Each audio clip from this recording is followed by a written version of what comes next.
todos os tecidos conjuntivos especiais, temos um que é especialíssimo devido às suas funções: transporte de gases respiratórios, transporte de nutrientes, transporte de hormônios. Isto mesmo, é um tecido especializado em transporte. Eu sou o professor Billy Paul, do canal de Ciências Biológicas e Autodesenvolvimento. E após a vinheta, histologia animal, tecido sanguíneo, especialmente para você. Vamos lá?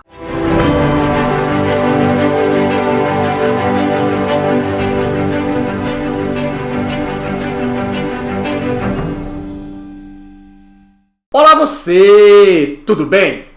Antes de iniciarmos a nossa aula, tenho umas considerações a lhe fazer. Primeiro, seja extremamente bem-vindo ao nosso canal. Se inscreva e ative as notificações. Por que se inscrever no seu canal, professor Billy Paul? Nossa metodologia é exclusiva. O que eu quero dizer com exclusiva? Não existe nada igual. Por quê? Nosso sistema é o sistema que nós denominamos de Biomap. A aula que você assiste, ela está completamente mapeada e você pode baixar o Biomap da aula na descrição do vídeo. Professor, quais as vantagens do Biomap? Primeiro, você não vai precisar ficar dando stop no vídeo para fazer as anotações. Você já está com a anotação em mãos. Entendido não? Que você pode acompanhar a aula pelo seu smartphone e acompanhar a aula por um computador do jeito que você quiser, mas você já tem a aula pronta. Detalhe, segundo ponto, se você imprimir o Biomap, você pode catalogar esse Biomap numa pasta escacela com divisórias plásticas, o que irá compor o seu material de resumo fácil, rápido e dinâmico. Você pode revisar qualquer aula em 5 minutos, porque o conteúdo está todo mapeado à sua frente de maneira holística, que é exatamente o modo mais eficiente de como o cérebro aprende. Terceiro, nossa metodologia se baseia num psicólogo e escritor inglês chamado Tony Buzan, que foi o criador dos mapas mentais. Mas a nossa vantagem em relação a mapa mental é que você não precisa construir o mapa mental. Você já está com o mapa mental em mãos. Só precisa assistir a aula e fazer as anotações paralelas, as anotações à parte. Vamos ao tecido sanguíneo? Vamos lá. Tecido sanguíneo funciona da seguinte forma. É um tecido conjuntivo especial. Nós, no estudo de tecido conjuntivo, nós vimos isso. Os tecidos conjuntivos, você tem o tecido conjuntivo propriamente dito e você tem os tecidos conjuntivos especiais. O primeiro deles que vamos analisar é o tecido conjuntivo sanguíneo, que caracteriza-se por apresentar muita matriz extracelular. E quando falamos muita matriz extracelular, é porque é muita matriz extracelular, tá? Essa matriz é tão abundante que ela torna-se líquida, denominada de plasma. Plasma corresponde a 55% do volume sanguíneo, mas 90% dele é H2O, 90% dele é água, beleza?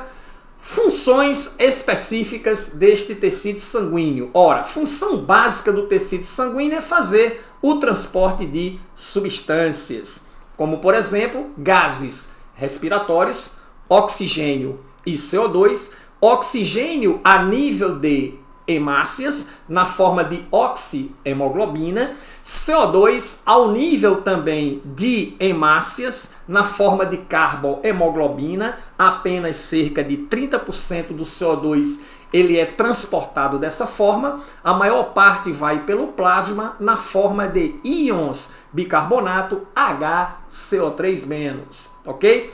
As células constituintes, ok? Transporte de nutrientes, transporte de produtos de excreção, que são canalizados para os órgãos de excreção pulmão e rins, e os hormônios, que são sintetizados pelo sistema glandular endócrino liberados na corrente sanguínea indo para as células alvos. Então, tudo isto é transportado pelo tecido sanguíneo.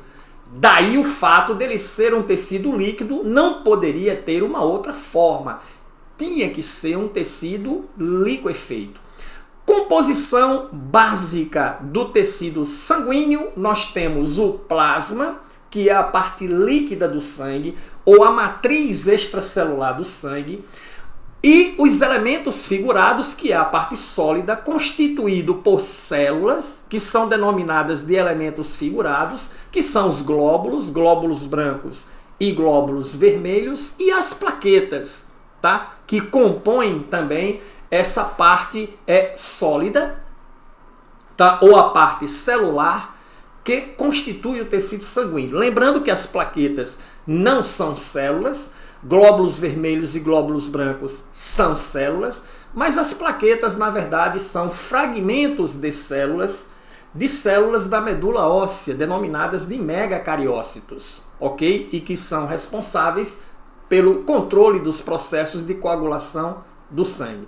O plasma, proporção plasmática, 90% de sua composição é água, e quando centrifugamos o sangue em tubos de ensaio, nós encontramos sua distribuição dessa forma aqui.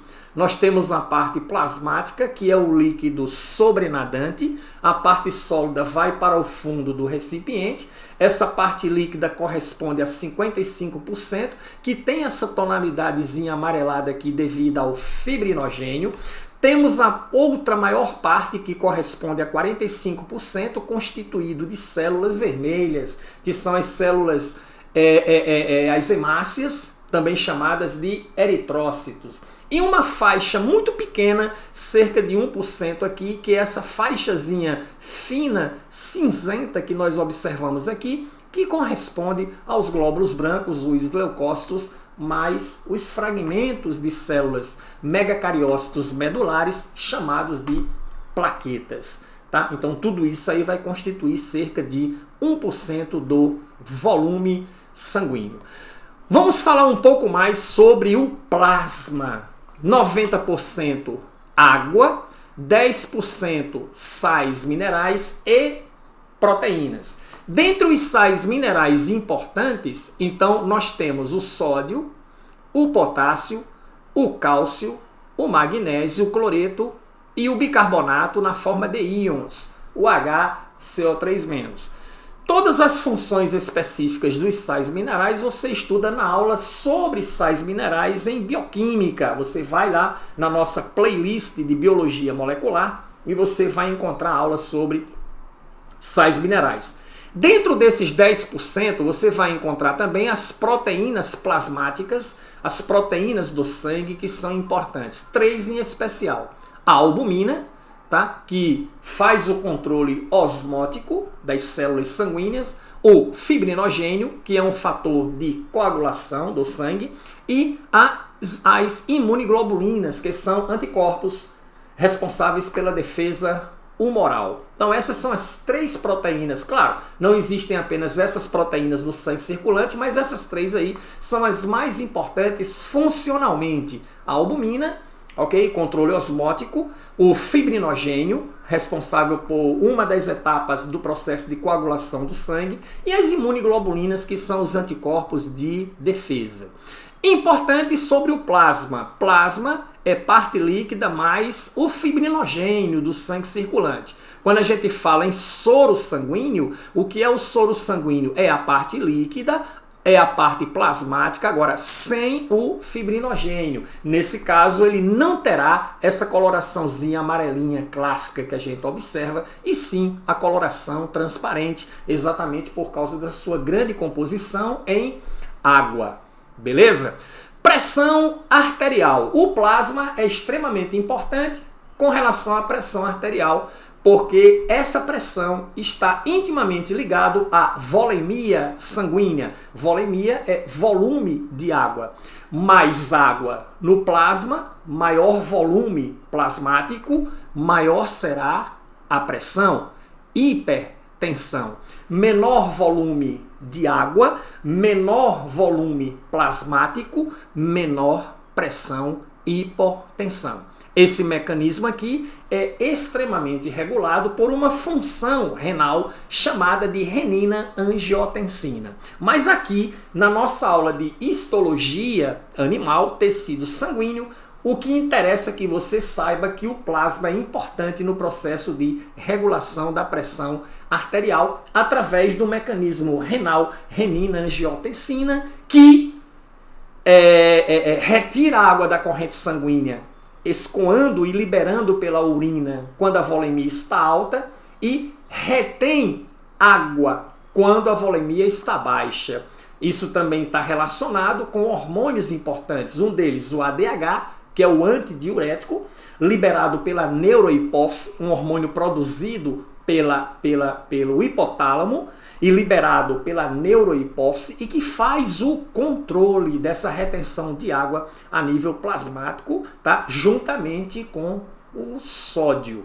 Mas não vamos detalhar muito esse mecanismo, porque o que interessa para a gente aqui é que você guarde a informação de que maior volemia no plasma significa maior pressão, menor volemia no plasma significa menor pressão.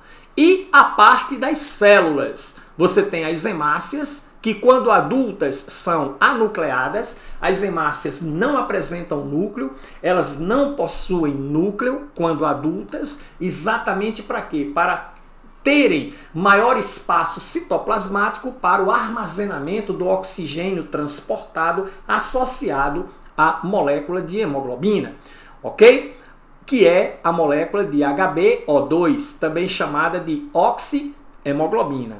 A anemia é exatamente o processo onde você tem a diminuição da quantidade normal de glóbulos vermelhos ou de hemácias na corrente sanguínea.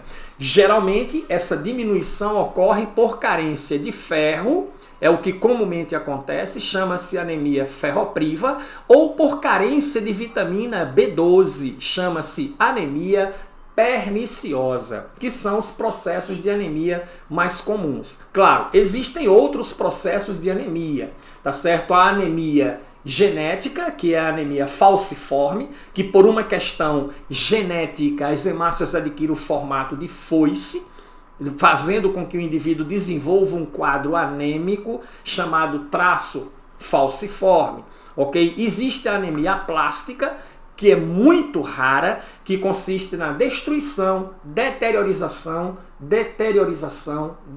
completa da medula óssea, problema que só se resolve através de transplante. E temos também uma anemia chamada de anemia proteica, mas a anemia proteica não está relacionada com glóbulos vermelhos, está relacionado com proteína. Ela acontece pela falta de aminoácidos essenciais. Aminoácidos essenciais são aminoácidos que não são normalmente sintetizados pelo organismo, pelo fígado. Eles precisam ser absorvidos pela alimentação. Na falta, então, desses aminoácidos, essas proteínas que dependem desses aminoácidos para serem produzidas não serão. O indivíduo, então, apresentará um quadro clínico de déficit proteico, chama-se anemia proteica. Beleza? Mas no estudo de tecido sanguíneo, as duas anemias mais importantes que você deve guardar com você é a anemia ferropriva por carência de ferro, porque o ferro é o grupo prostético, chamado de grupo prostético M, que compõe a proteína hemoglobina. E a vitamina B12, também conhecida como cobalamina, que interfere na síntese direta desses eritrócitos, dessas hemácias. Beleza? Importante, a eritropoietina é um hormônio sintetizado pelo rim. Sempre que você tem níveis baixos de hemácias, ele atua na medula óssea, aumentando a quantidade de glóbulos vermelhos, porque ele estimula a produção de glóbulos vermelhos. Esse processo ele é muito comum num fenômeno desencadeado, ok, por um processo chamado de poliglobulia das altitudes. O indivíduo sai, por exemplo, de uma região das taxas de oxigenação são muito altas, pressão atmosférica de oxigênio muito alta. Isso não requer uma quantidade muito grande de hemoglobina para a efetivação do processo de transporte de gases. Mas digamos que ele saia de uma região do Brasil de muito boa oxigenação e vá para a Bolívia, tá? Bolívia que fica a quase 4.000 metros acima do nível do mar. Pressão atmosférica de oxigênio muito baixa. Ele desceu do avião, já se sentiu tonto, meio nauseado. Então o que é que acontece aí? É preciso sintetizar mais hemoglobina. É nesse momento que essa função renal libera a eritropoietina, que atua na medula produtora de glóbulos vermelhos, estimulando então o aumento dessa produção dos glóbulos para aumentar a taxa de hemoglobina, favorecendo mais a absorção do oxigênio da atmosfera no processo que vai efetivar a respiração. Beleza? Show de bola? Valores normais de eritrócitos, tá? Para o homem, 4,6 a 6,2 milímetros cúbicos. Para a mulher, 4,2 a 5,4 milímetros cúbicos de glóbulos vermelhos. Professor, por que a taxa de glóbulos vermelhos é maior no homem e menor na mulher? Porque a mulher é submetida mensalmente, devido ao ciclo menstrual, a uma razoável perda sanguínea. Ok? Então, por esse motivo, essa diferença. Professor, é preciso saber de cabeça esses valores aqui? Não. Todas as questões envolvendo valores, entendido? Por exemplo, às vezes o cara coloca uma questão, o indivíduo fez um exame de sangue, apresentou o número tal de glóbulos vermelhos, número tal de leucócitos, de linfócito tal, eosinófilo tal, basófilo tal, apresentou o número de plaqueta tal. Ele sempre dá os valores de referência, entendido? Isso aí é pragmático nas provas que envolvem esses valores. Então aqui é apenas por uma questão da gente expor a informação para você, beleza? Mas não se faz necessário que você tenha que decorar isso, tenha que assimilar isso. Muito bem, continuando aí, vamos falar agora dos glóbulos sanguíneos, mais especificamente os glóbulos brancos, que são denominados de leucócitos. Leucócitos, todos os leucócitos têm participação efetiva no sistema de defesa imunológico. Sistema de defesa imunológico é representado pelos leucócitos, é representado pelos glóbulos brancos do sangue. E aí, nós temos duas categorias clássicas de glóbulos brancos. Os glóbulos brancos agranulócitos. Por que eles são chamados de agranulócitos, professor? São glóbulos brancos sem granulações. O citoplasma dessas células não apresentam, tá certo, fragmentos que dão granulações a esse citoplasma. Ok? Beleza? São eles os monócitos. Os monócitos são especializados em fagocitose e convertem-se em macrófagos nos tecidos. Tá? Os monócitos, nos processos inflamatórios, que a gente vai falar sobre eles já já, eles atravessam a parede dos capilares sanguíneos, mecanismo chamado de diapedese, indo para os tecidos. É onde está ocorrendo, digamos, um processo de infecção, então toda infecção leva ao desencadeamento de um mecanismo inflamatório. E os monócitos, eles saem da corrente sanguínea, vão para o tecido lesado, lá eles se convertem em macrófagos, e os macrófagos, então, que são células do tecido conjuntivo, fazem a atividade fagopinocitária. Entendido? Defesa celular.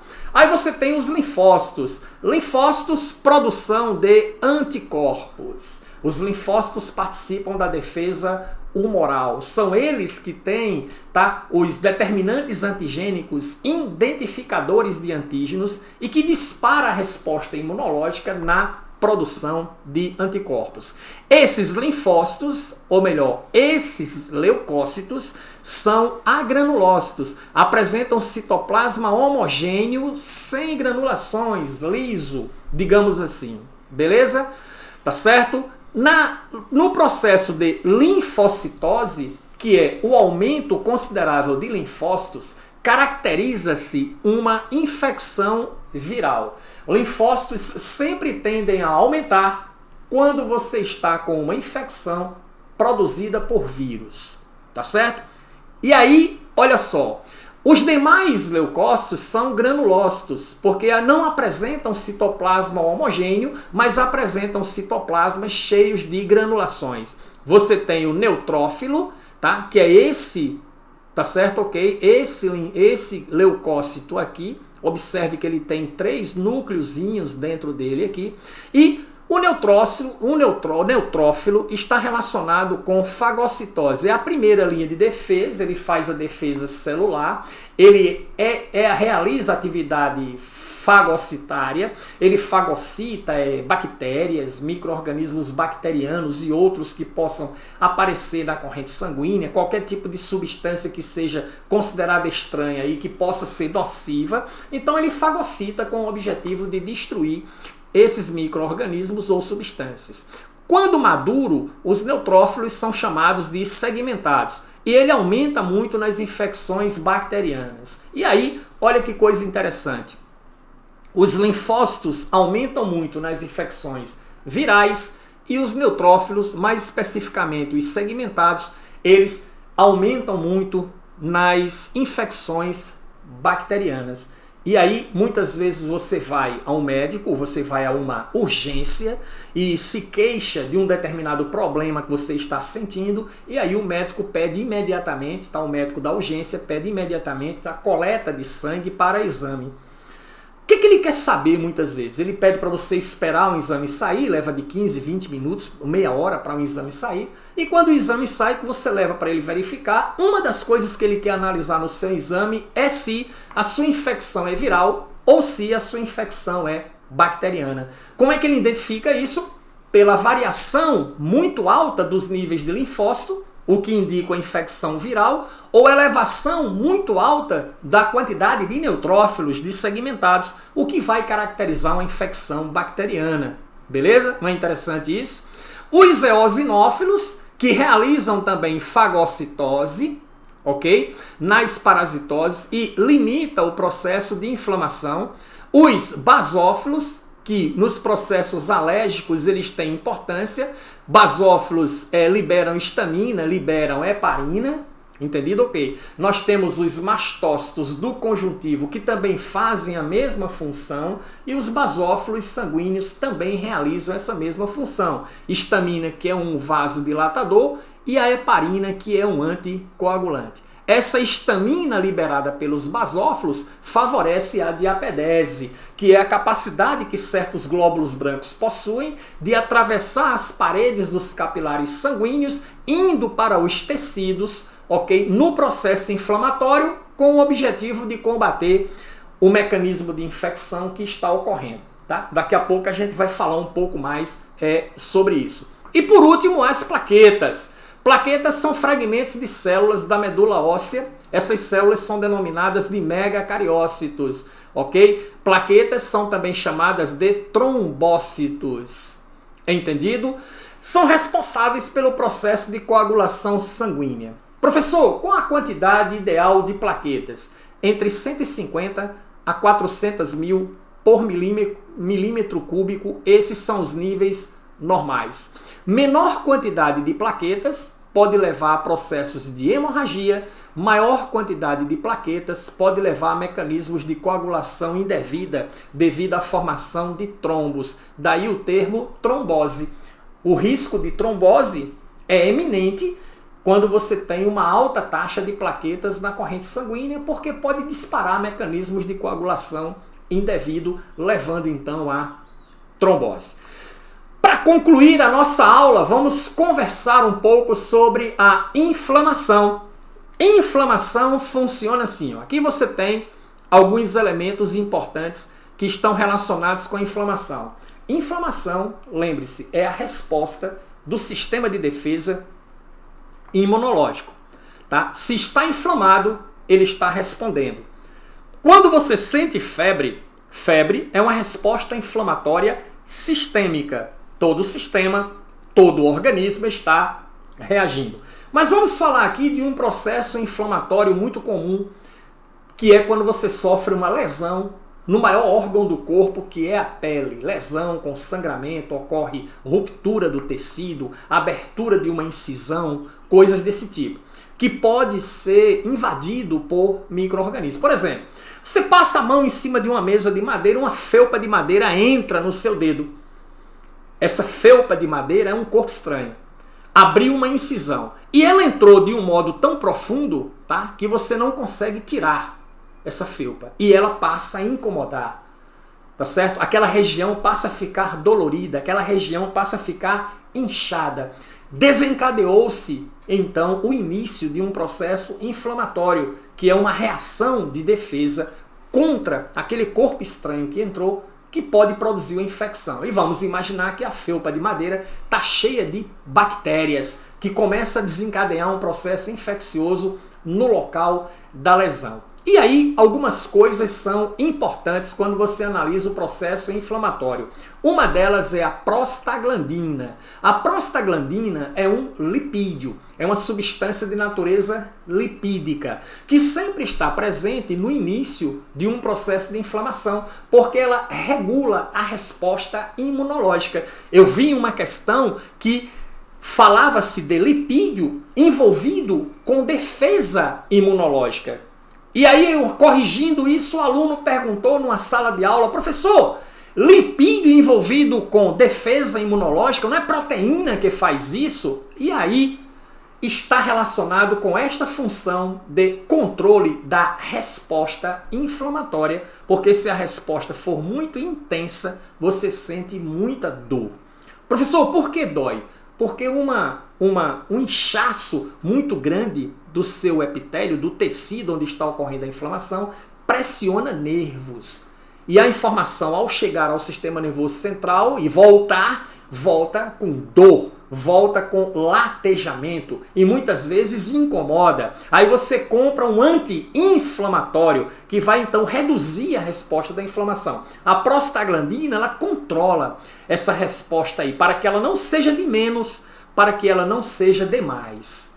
Entendido? E é um composto de natureza lipídica. Mas como a inflamação é uma resposta do sistema de defesa, daí a relação da prostaglandina com defesa imunológica. Tá certo? O que mais a prostaglandina faz? Ela aumenta a permeabilidade capilar. Torna o capilar, ó, tá aqui o capilar sanguíneo. O capilar sanguíneo tem uma camada de tecido epitelial simples pavimentoso. Simples porque tem uma única camada. Pavimentoso porque as células são achatadazinhas, como se tivesse passado um rolo compressor por cima delas.